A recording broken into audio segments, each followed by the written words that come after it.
Hey, hey, hey, hey, how are y'all today?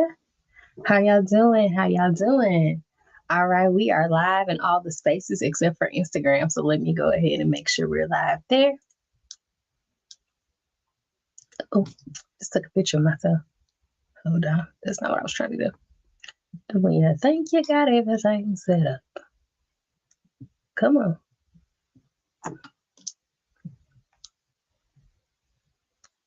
All right, there we go. We're now live on Instagram. I thought I had everything set up, but we forgot one platform because I still, for the life of me, can't figure out how to connect it to Restream. So I think I should test that out this weekend. All right. So if you are tuning in today, my name is Sandra Porter, and I am the creative strategist and arts education consultant here at Cultivated Connections, design and consulting, where I support arts educators with just being their most amazing selves and creating literacy rich cultural response. Okay.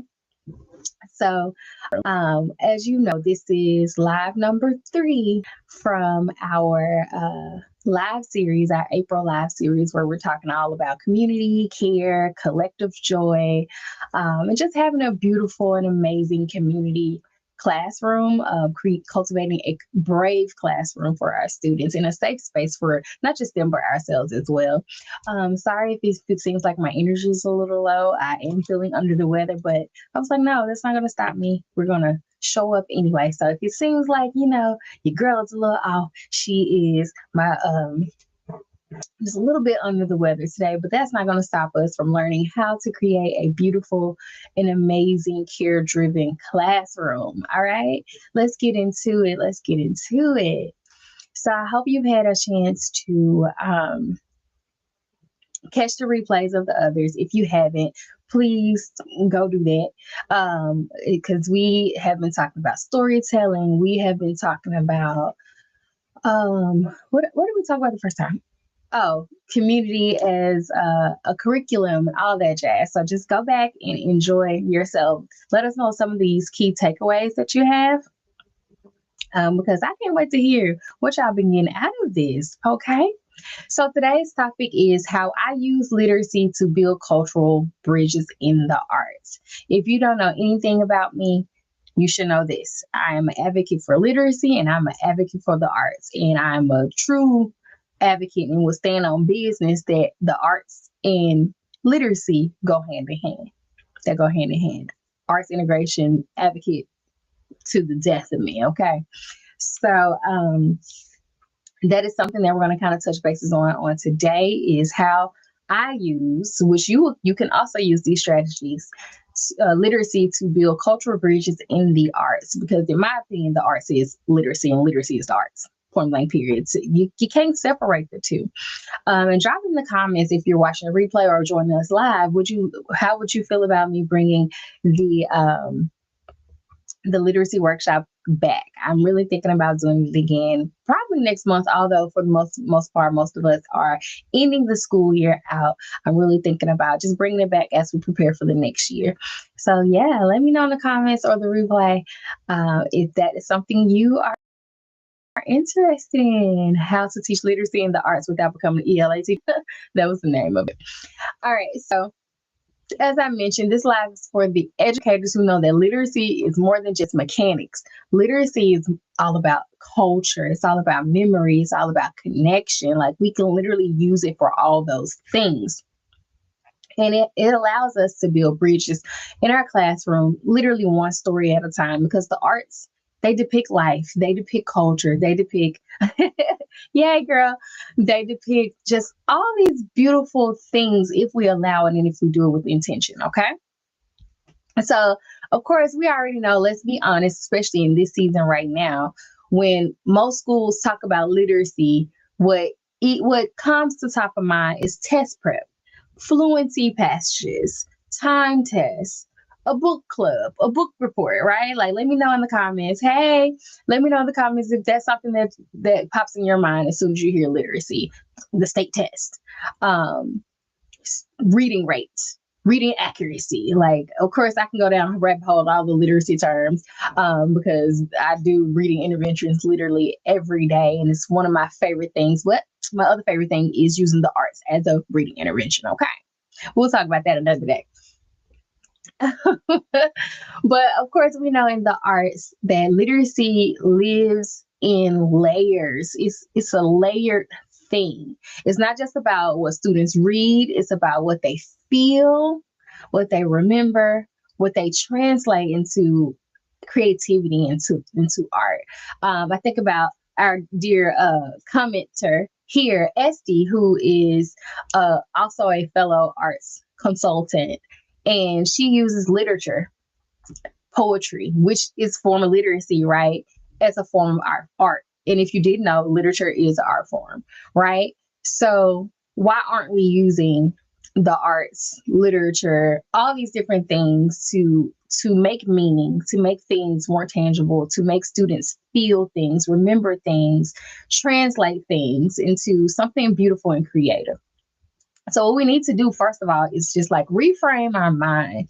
We need to reframe the fact that literacy is in the arts. And y'all know I will say that and preach that until my voice goes hoarse. Literacy is in the arts.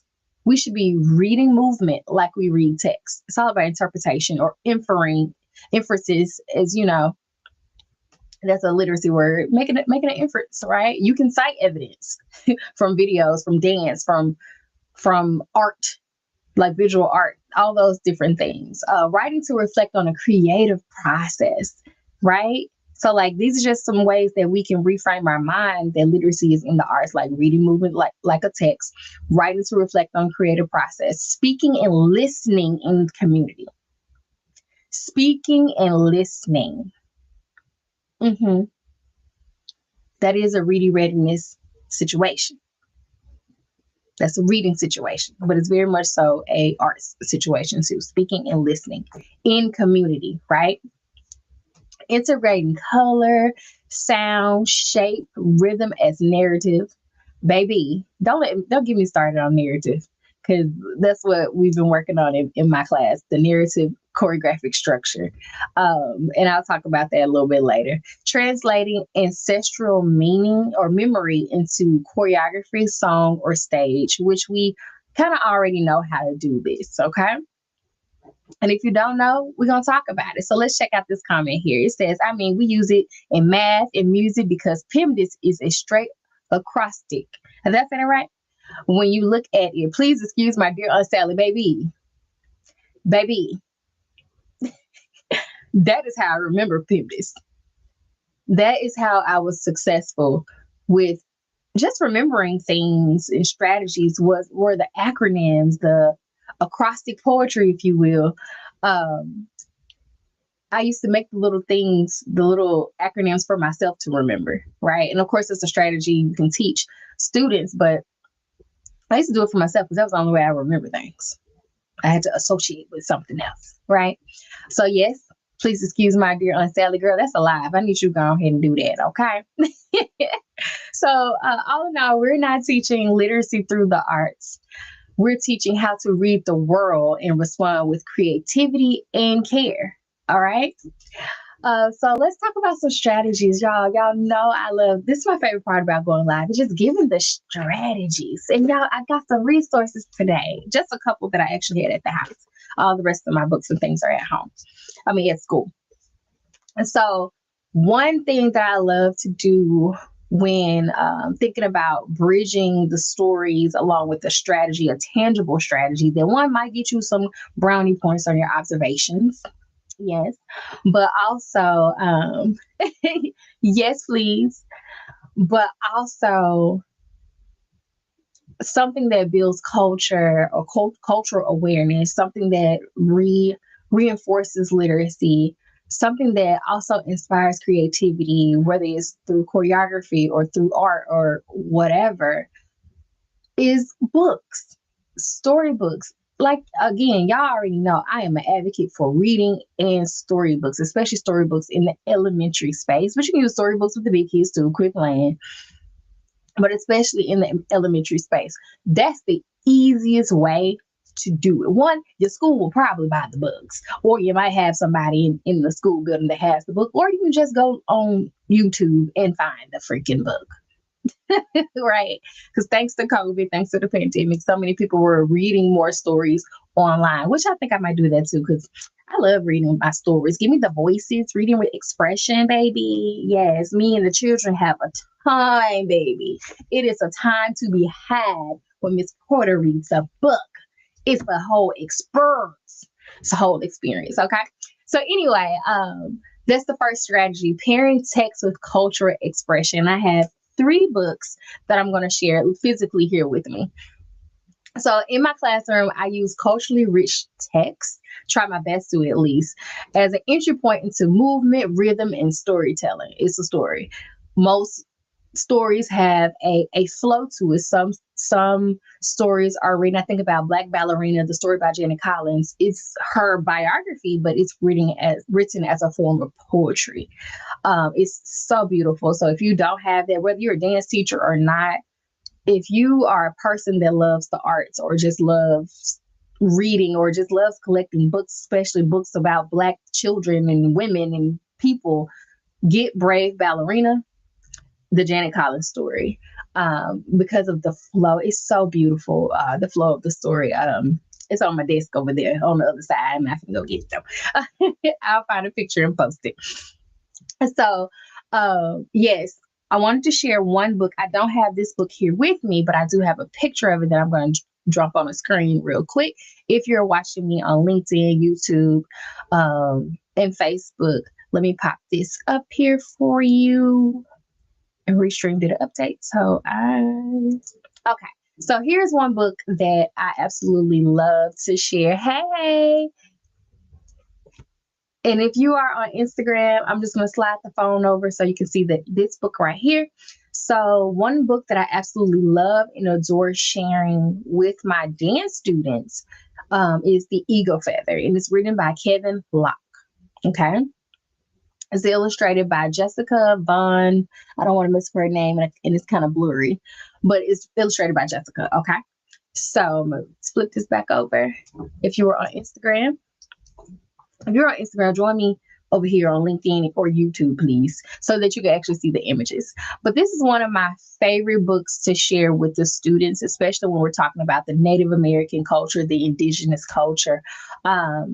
There's 2 things that I oftentimes do when sharing about the Native American culture. Like, of course, that is not my personal culture. So I try my best to ensure that I am letting the experts speak. And what I mean by that is we do a couple different things. It's layered. It's a layered situation. The Eagle Feather usually comes in around day 3 of this unit, or week 3, because we go in weeks. So what I normally would do is I print out various images of the different Native American dance styles. Oh my gosh, it's such a beautiful experience, like the fancy dance and the jingle dress dance. And I'm trying to think of the other one, the grass dance. It's so many out there. And so I print out a picture on the front. It's 8 different pictures, 8 different dance styles. The men's fancy dance, the women's fancy dance, all of that. And on the back of the picture, because the kids don't know that is back there, is a passage about this particular dance style. Okay. It's actually 2 passages. One passage is on every last picture. With the dance style, it's just like an intro. Like, today we're talking about Native American dance. I forget what it says. I have to share it. But then the second paragraph is specific about that particular dance style. And what we do is we do a gallery walk. And if you're unfamiliar with the gallery walk, that you're just putting pictures or whatever the medium is on your walls, like an art museum. And I pair the kids into small groups, between 4 and 6, depending on how large the class is. And we take 2 minutes to go around each picture to, analyze. And that is a skill in reading, to analyze the pictures. Like, what are you noticing in the picture? What are you wondering? The see, think, wonder. I see this. I think of this. I wonder this. And then I have them do that. And once they make it back to their original picture, we take a moment to just like debrief as a group, and we draw on the KWL chart, or not. Well, I do KWL too, of like, what do you know about the Native American culture? And they'll tell me things. But for the see, think, wonder, we're literally like, what did you see? What do you notice in these pictures? And most of the time, they always point out the feathers. And I love that for them. I love that they are pulling that one thing out, because that feather is so sacred to the Native American community. So I'm always like excited when that's the first thing that they say, because I'm like, yes, we're on the right track, because that's what I want you to point out anyway. But then they talk about the colors and the patterns and all of those different things, the hair, it's the shoe wear, and just even teaching them that to respect the culture by calling what they wear what it is, which is regalia, not costumes, not outfits. And they are like gung ho, but they wouldn't have learned that anywhere. I'm not gonna say they wouldn't have learned that anywhere else in the building, because they would have, but they wouldn't have learned that in the way that they learned it in any other space, because I use the dance style as the medium, which is something they're already interested in, because my class is dance class, right?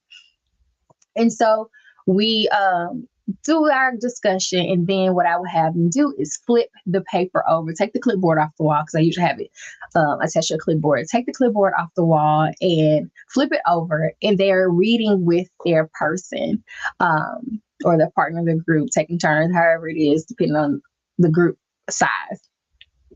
They're reading with their person and just discovering, like, did this answer your questions about what do you wonder? Or, did it give you more insight, or did it make you even more curious? So we do use that version, that part of like literacy. That's also visual arts, literacy, listening and responding and speaking, all that jazz, all in like one lesson. That's probably maybe 30 minutes, depending on the age level, how quick we go. I do it with my kindergartners too. And then to build onto that, y'all, I want to tell you, it's one of my favorite lessons. To build onto that, we then, like the next time they come back, there is a professional dance company. Oh my gosh, I'm drawing a blank on the name.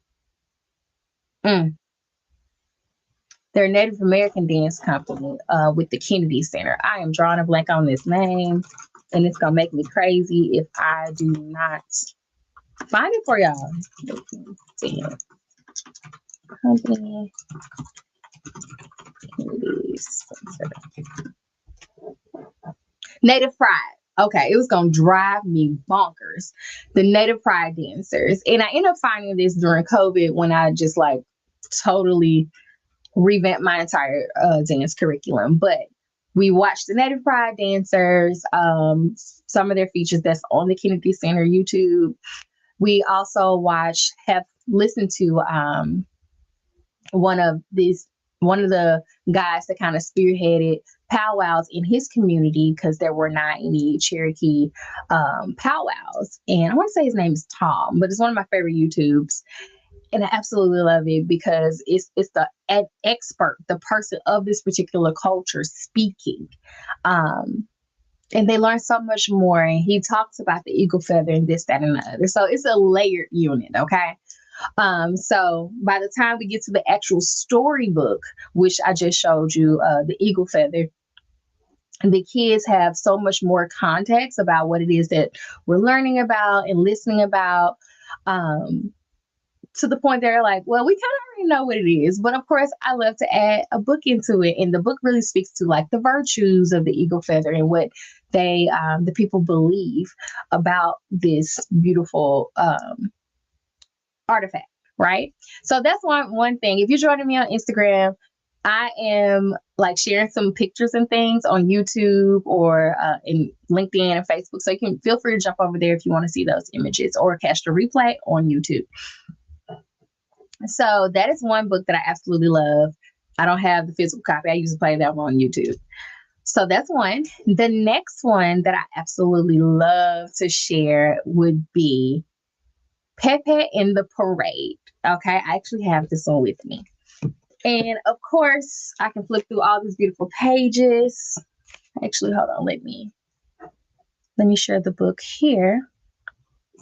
That's what it looks like. And I just borrowed this from a class library in the school because there's dance everywhere. Again, I'm coming from a space of dance as a dance educator. So if I can find an opportunity to use storybooks or use anything to introduce a new dance style, which also usually means I'm introducing a new culture, I will do it. Okay. And there's so many other books. It's just one that I saw in one of my colleagues' classrooms. And I was like, let me borrow this for a quick second. And we did. And it's just speaking to, the celebration of Hispanic heritage. They learned that there's so many communities of Hispanic people or Spanish speaking people, which is always so much fun. But in the clothing, the attire, but one of my favorite pages, and I thought I had it marked off. One of my favorite pages is this page. And I hope y'all can see it. It might be blurry. Let me see if I can take the virtual background off. Okay. Don't judge my messy bookshelf. But this is one of my favorite pages because it gives you all these different Hispanic dance styles. Okay. And I do read the whole book. However, this is one that I just kind of stem. So it talks about the mambo, the salsa, the rock, the bachata, the reggaeton. It speaks about Latin music, and Pepe and his friends are dancing and bouncing to the beat. So it's just giving the mariachis. So it's just giving like the actual verbiage to share with them, the correct cultural verbiage to share with them, but it's also giving them imagery, right? And we can also explore those dance styles. Now, can Miss Porter do all those dance styles? No ma'am, no sir, no ham, no turkey. I cannot. However, YouTube helps out. And moving forward, what I would love to do is bring people in to actually teach those dance styles, right? But so that's one way that we do that with the Hispanic culture. You can do this with any culture.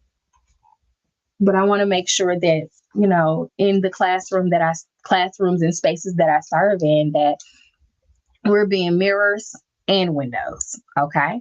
So I ensure that I show them themselves in the classroom, but I also want to show them others. All right. So my next two favorite books, which I feel like I've shared in this space before, but they're like my top favorites, especially being an African-American teacher, teaching predominantly African-American students and have for the majority of my career. I think it's super important to, again, like I mentioned, be a mirror, but also be a window. But I love the mirror part. Okay. Especially because it's just been in the most recent years that we've seen more books about Black people or celebrating Black children, Black people, the Black culture, African culture, things like that in a positive light. Okay. So this next one is my favorite. I actually got it from you can buy it anywhere, but I was going to a conference and they gave us a whole bunch of different books. So this was called Beautiful Blackbird. If you go back to last February, I actually shared another book by the same author, which was really cool. It was a bunch of different pictures. So beautiful. And I didn't realize it was the same author until I he's a photographer too, an artist, until I started looking inside of the book and scanning. Okay. But one of my favorite books is called Beautiful Blackbird, Ashley Bryan. I'm going to share that picture for those of you who are like, girl, I cannot see that. I can't see that, honey. And thank y'all for bearing with me. Like I said, I'm a little under the weather today, but I still wanted to show up and show out. So beautiful blackbird. Y'all can see that beautiful like blackbird and all these strings and ribbon. And what I love about this particular book is, okay. So let me read the synopsis to y'all. But it's a tale, it's a folk tale from the Ila speaking people of Zambia. So it's like giving this aspect of African culture. And I love how affirming it is. One of my favorite books. Oh my gosh. So I'm going to read the inside flap real quick. It says, long ago, Blackbird was voted the most beautiful bird in the forest. The other birds who are colored red, yellow, blue, and green are so envious that they beg Blackbird to paint their feathers with a touch of black so they can be beautiful too.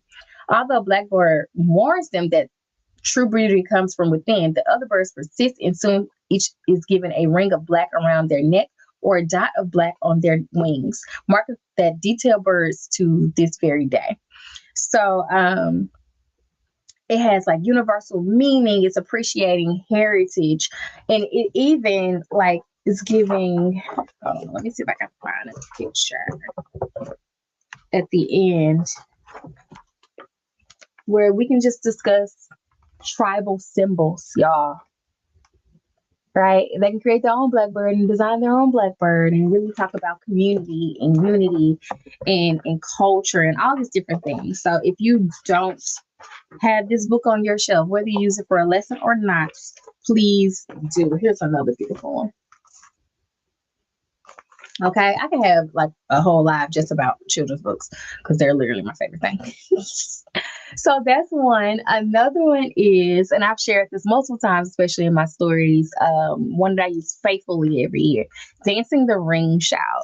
And it also is just like connecting West African movement, which the ring shout is a dance style, and Black history, because of course the ring shout happened on the plantation during slavery times. But it's such a beautiful story, really sharing about how these people, amazing humans, brought their spiritual culture to the lands and like celebrated God the way they wanted to, how they wanted to, and how they needed to in a way that was conducive for them. So one of my favorite books, and we read the book, we talk about the ring shout, we watch it on TV, we experience it, and they love this one. They love this one because it's a whole conversation. And you know, of course, I have to, as a person who is teaching in a public school situation, I do preface them of like, Ms. Porter is not teaching you about religion. However, I do want you to understand where this dance style came from. Right. So that's how I oftentimes reframe that. And of course, it's very familiar to a lot of my students. Um, you know, giving gratitude and all those different things. So, yeah. So, I hope y'all enjoyed those books. Those are some of my favorite. I got so many others that I want to share with y'all. Oh, also one more, and this was actually about biography. So, of course, we all know Michaela Mabinti de Prince. So, I did have this in my repertoire before she wrote her actual like book. It's called, for those on Instagram, it's called Ballerina Dreams, From Orphan to Dancer. And she did write this, just a smaller version. And of course, it is a level book, but we'll get into that conversation on another day. But what I love about this, of course, it shares her story, right? But it also mentions like her past of growing up in Sierra Leone. And we explore what it means to live in a country like Sierra Leone, like really deep diving into the culture there, the happenings, the current events, the past events of just like, what do these people go through and why is her story so beautiful? Because of, you know, the wars and things and all the things, the craziness that was just happening there, right? So they loved learning about Mabinti, and I'm going to say her name, Mabinti, because she models just this act of self-determination. So, you know, rest in peace to Michaela Mabinti de Prince. Miss dearly here. So yeah, if you don't have that version of the book, go ahead and get that. It's a perfect read for your elementary students. Okay. All right. So with that being said, like storybooks aren't just about stories. They are ways to like build cultural bridges. They honor rhythm, tradition, and voice through the body, right? You can rather. It's not about the performance, it's about the connection.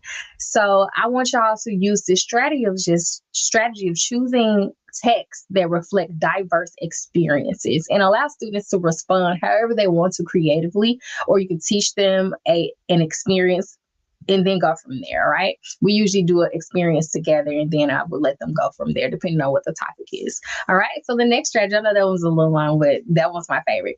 So the next strategy is bringing in oral storytelling and family narratives. Again, another beautiful one, similar to our storybook storytelling. A project that I've done in the past has been Stories from Home, where they have to go home and interview a family member about a childhood memory, a tradition. If they want to talk about recipes, they can, but that the goal is to go home and interview somebody. And it can be any culture, anything, because everybody has history, right? And so they then have to come back in and perform or create a dance about what it is that they, you know, learned. And it's just really cool to see what they come up with, right? So legacy, literacy, love, all wrapped up in one. So what I want y'all to do is just use prompts to invite students to bring their home culture into the classroom space. Okay.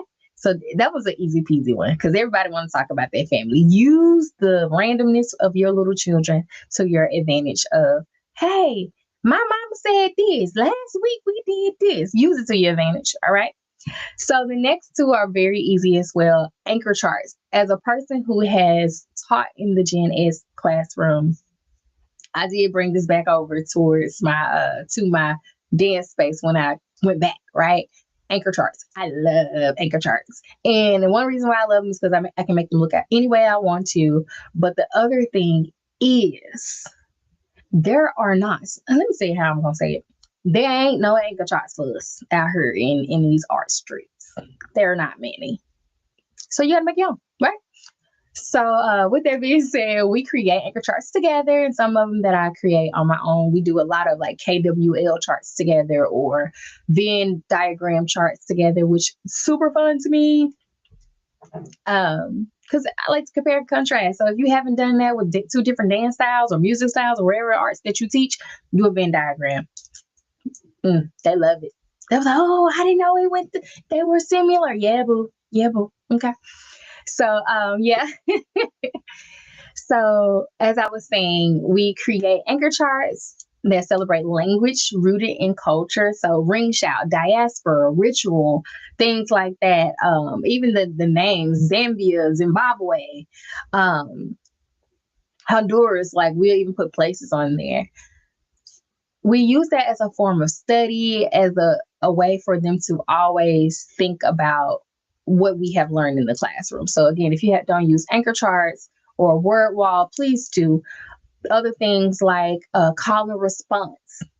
They are familiar with that term just because that's something that we just naturally did as a school, the call and response aspect to get students to remember and lock in information.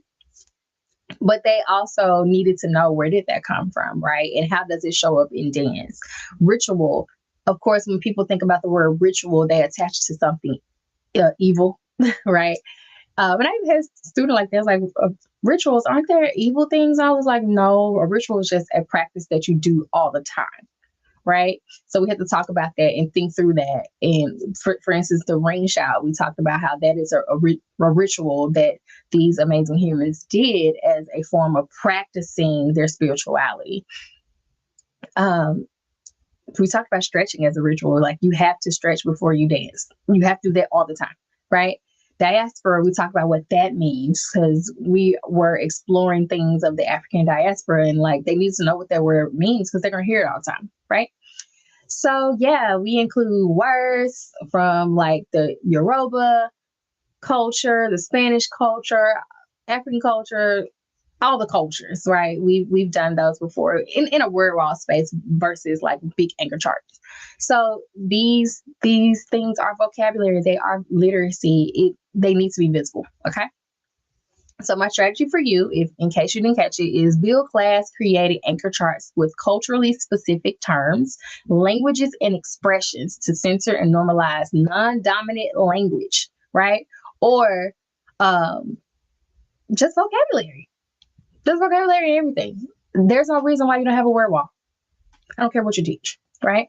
So my last strategy I want to share with you all is to name to story map. And this is a great one to do when at the beginning of the year when you have new students as a community creating situation, as well as when you have a new student that just entered the space. Okay. So one of my favorite ways is it's one of my favorite ways to validate identity, language, culture. I have a student I'm thinking about right now, and I made a song of her name because I struggled at the beginning of trying to say her name right. And by day two, your girl got the name. Okay. Because her name is so beautiful. I would love to share here, but I'm not, just for her protection. And as a person with a big name myself, I am very adamant about getting students and people's names right. It's very important to me, point blank in the period. So one question that I love to have them answer is who named you? Because that makes a difference. My dad named me, right? What does your name mean? And it's always heartbreaking when you hear a student say, well, my name doesn't have a meaning. My mom made it up. I said, well, what do you want it to mean? Cool. That's the meaning. Because that was something that happened to me. My name, dictionary wise, doesn't have meaning, right? So I made it my own meaning. Okay. What memories or emotions are connected to it? I love to hear students' perspectives on how do they feel when people get their names right, or when people ask permission to say a nickname, right? Like that's something that's very important to me as well. Again, as a person that's with a big name, so I have to share that with my students of like, it's okay to correct people when they say your name wrong. If you are feeling negative things towards how people interact with your name, correct them. We can do it with kindness and love, right? So and I love doing this activity because I love sharing my experiences with them, with big names, and ensuring like we're practicing their names right, we are saying their names right, we are not saying hey girl, hey boy, like no, say people's names. So names to story mapping is amazing. Asking these questions, even you can create a whole poster about it, which I know they kind of do that anyway. But the other beautiful part is, and there's so many games out here, which I can't wait to share that resource with you all. It's going to be coming up closer to like July, August. It's going to be a guidebook. So excited about that. Just all about like, honoring students. So excited. But anywho, you can have students create a movement phase, visual representation, a poem. I know one of our amazing humans, Esty, she just did one recently. So again, go follow her. Esty, drop your thing in the comments. She just did a post on her page with her name, and it was super cool. And I need to come back and go finish mine. I was doing something when I was trying to write, and I was like, let me write this first so I can copy and paste it. Yes. Yep, she just posted that she has a whole poem about it. Yes, yes. So, because they are so important, they have so much meaning, right? But with that being said, oh, y'all, sorry, my head is itching. I wasn't trying to do that on camera, but that's the joys of life. You get real life things, right? But yeah, so this practice like not only affirms the linguistic cultures. Yep, I am Esty Marie, so make sure y'all go follow her on Instagram, or all channels rather. But she just like, I want to say maybe a week ago, mentioned something about making a poem with your name. Do it. And I think it's called acrostics, I believe. I think I said that poetry term right. So yeah, I'll be learning something. I'll be learning stuff on Instagram, y'all. I'll be learning. But anywho, you know, we it's just very important that you are using these students' names to the best of your ability, but also like you can use them as a launch pad for creative projects, whether it's a personal situation with a personal narrative or a cultural narrative. Like The name affirms your identity, your student's identity. There's no reason why we're not using it to our advantage. All right. I'll keep talking. It's also gonna help you remember the names anyway. Period. Pooh. I hate when this is personal pet peeve. I hate when teachers like, but there's too many students to remember the names. Yeah, that might be true, but you better figure it out. There's no reason why it's week 3 and you still don't know all of your baby's names. I'm sorry. You better go study. Get creative. All right. So, anywho, so when students see themselves reflected in the literacy work and the creative work, they will move with more confidence. They will create with more confidence. They will speak with more clarity. They will create with more conviction because now they feel connected to the work. All right. So it's not about schoolwork. It's not. It's more about just like how do I make these babies feel honored in the space? Because I'm asking them, I'm calling for them to be brave, but have I created that space for them? Cool. All right, y'all. So, like I said, I'm not going to keep y'all on here all day, but what I would love for y'all to do, if you're not currently on the email list, go ahead and get on that email list because we got some things. I got some strategies I'm about to share with y'all this week. So, if you're not on the email list, you're going to miss them. Okay. There are 5 arts-based strategies for cultural connections, using literacy, of course. So, if you're not on that email list, you're going to miss it. You're going to miss it. Get on over there. All right, y'all. So I want y'all to have an amazing and blessed day. If you're watching a replay, please hashtag replay. So I know that y'all came and hang out with me today. Talk to y'all later. Positive vibes. Peace.